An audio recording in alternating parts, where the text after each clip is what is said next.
विक्रम बेताल की 19वीं कहानी पिंडदान का अधिकारी कौन। हर बार की तरह इस बार भी राजा विक्रमादित्य ने बेताल को अपने कंधे पर लादा और आगे बढ़ने लगे। सफर लंबा था, इसलिए बेताल ने राजा को फिर से एक नई कहानी सुनाई। बेताल कहता है, यह कहानी है विधवा भागवती और उसकी बेटी धनवंती की। भागवती के विधवा होने के बाद उसके पति के रिश्तेदार उसका सारा धन लेकर भागवती और उसकी बेटी को घर से निकाल देते हैं। इसके बाद दोनों मां बेटी दूसरे नगर के लिए निकल पड़ती हैं। रास्ते में दोनों एक जगह आराम करने के लिए रुकती हैं, तो वहां एक सिपाही एक चोर को बांधकर रखे रहता है। चोर को प्यास लगी होती है। वो भागवती और उसकी बेटी धनवंती से पानी पिलाने के लिए विनती करता है। पानी पीने के बाद वो मां बेटी से सारी बातें पूछता है कि उनके साथ क्या हुआ था। सारी बातें सुनने के बाद चोर धनवंती के साथ शादी करने की इच्छा रखता है। यह सुनकर भागवती को गुस्सा आता है और वो उस सिपाही को चोर की बात बताती है। सिपाही भी चोर पर गुस्सा जाहिर करते हुए कहता है कि कुछ दिनों में तुम्हें फांसी लगेगी और तुम शादी करने की बात करते हो। यह सुनकर चोर कहता है, बहुत पाप किए हैं मैंने, अब लगता है कोई तो हो जो मरने के बाद मुझे पानी दे सके। मेरा कोई बच्चा नहीं है, मैं चैन से मर भी नहीं सकता, भूत बनकर भटकूंगा मैं। यह सब सुनने के बाद सिपाही वहां चोर को बांधकर आराम करने चला गया। सिपाही के जाने के बाद चोर भागवती और उसकी बेटी धनवंती को अपने छिपाए धन के बारे में बताने लगा। उसने कहा, अगर आप अपनी बेटी धनवंती की शादी मेरे साथ कर देंगी तो मैं आपको अपने छिपाए धन के बारे में बता दूंगा। मेरे मरने के बाद आप दोनों उस धन के साथ अपनी पूरी जिंदगी आराम से बिता सकेंगी। उसकी बात सुनकर दोनों सोच में पड़ गईं।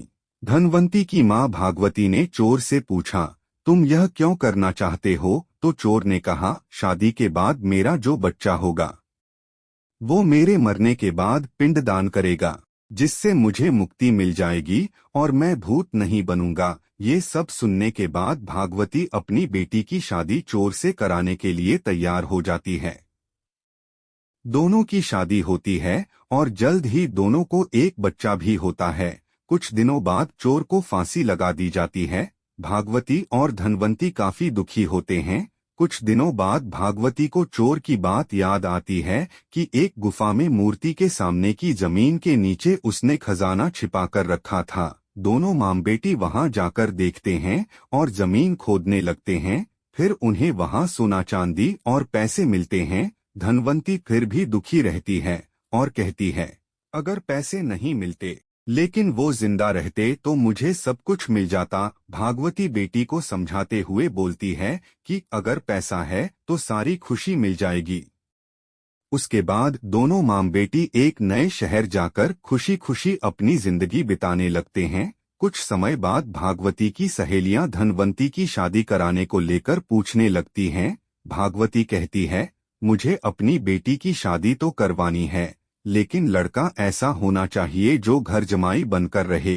फिर कुछ वक्त बाद एक पंडित लड़का उनके घर आता है, जिसके सामने भागवती अपनी बेटी धनवंती के शादी का प्रस्ताव रखती है। उनका बड़ा घर और पैसे देखकर वो लड़का लालच में आकर शादी के लिए हाँ कर देता है। वो कुछ वक्त तक उनके साथ रहता है और उनका भरोसा जीतने के बाद एक रात घर के सारे गहने और पैसे लेकर भाग गया। इस दुख में धनवंती की मां भगवती की मौत हो गई और धनवंती गरीब और अकेली हो गई। उसके बाद वो उस शहर से अपने बच्चे के साथ दूसरे शहर निकल पड़ी। समय बीतता गया और धनवंती किसी तरह अपना गुजारा करने लगी। धीरे धीरे धनवंती का बच्चा भी बड़ा होने लगा। एक दिन दोनों मां बेटे रास्ते में भटक रहे थे कि इतने में उन दोनों की नजर एक राजकुमार पर पड़ी, जिसके गले को एक अजगर ने जकड़ रखा था। धनवंती के बेटे ने उस अजगर को काफी मुश्किलों के बाद राजकुमार के गले से निकाला, लेकिन अफसोस तब तक राजकुमार की मौत हो गई थी। इसी बीच राजकुमार के पिता, जो कि उस राज्य के राजा थे, वो वहां पहुंच गए। बेटे की मौत से वो काफी दुखी हुए, लेकिन धनवंती के बेटे के साहस को देखते हुए राजा ने धनवंती के बेटे को गोद लेने का फैसला किया। धनवंती और उसका बेटा महाराज के यहाँ रहने लगे। धनवंती का बेटा देखते ही देखते राजमहल और राजा के सारे कार्यों को सीख गया और राजा के बेटे की जगह ले ली। राजा की उम्र बहुत ज्यादा हो गई थी और कुछ वक्त बाद राजा की मौत हो गई। राजा ने मरने से पहले धनवंती के बेटे को सारा राजपाट सौंप उसे राजा बना दिया। उसके बाद धनवंती ने अपने बेटे से कहा कि पिता की मौत के बाद बेटे को पिता की आत्मा की शांति के लिए श्राद्ध और पिंडदान करना होता है। यह बात सुन उसका बेटा अपनी मां धनवंती के साथ पिंडदान करने निकल पड़ा। जब वो नदी के किनारे पहुंचा तो उसे 3 हाथ दिखाई दिए। इतनी कहानी सुनाने के बाद बेताल रुक गया और हर बार की तरह इस बार भी उसने राजा विक्रमादित्य से सवाल पूछा, बताओ राजन, उस लड़के का पिता कौन है? धनवंती का बेटा किस हाथ में पिंड देगा? इसमें एक हाथ उस चोर का है जिसके साथ धनवंती की शुरुआत में शादी हुई थी, दूसरा हाथ उस आदमी का है जिसने धन के लालच में धनवंती से विवाह किया था, और तीसरा हाथ उस राजा का जिसने धनवंती के बेटे को गोद लेकर अपने बेटे की तरह रखा था।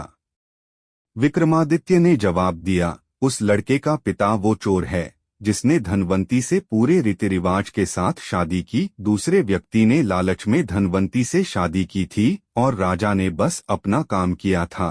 चोर ही धनवंती का असली पति और उसके बेटे का पिता है, क्योंकि उसने धनवंती के लिए बिना किसी स्वार्थ के मरने से पहले धन छोड़ा ताकि वो खुशी से आराम की जिंदगी बिता सके। यह सुनते ही बेताल बहुत खुश हुआ और वापस घने जंगल में उसी पेड़ पर जाकर उल्टा लटक गया। कहानी से सीख, जो इंसान बिना किसी स्वार्थ के कोई काम करता है उसे कभी न भी अच्छा फल जरूर मिलता है। आगे की कहानी दूसरी वीडियो में देखेंगे। ऐसी ही और वीडियो देखने के लिए हमारे चैनल को सब्सक्राइब करें।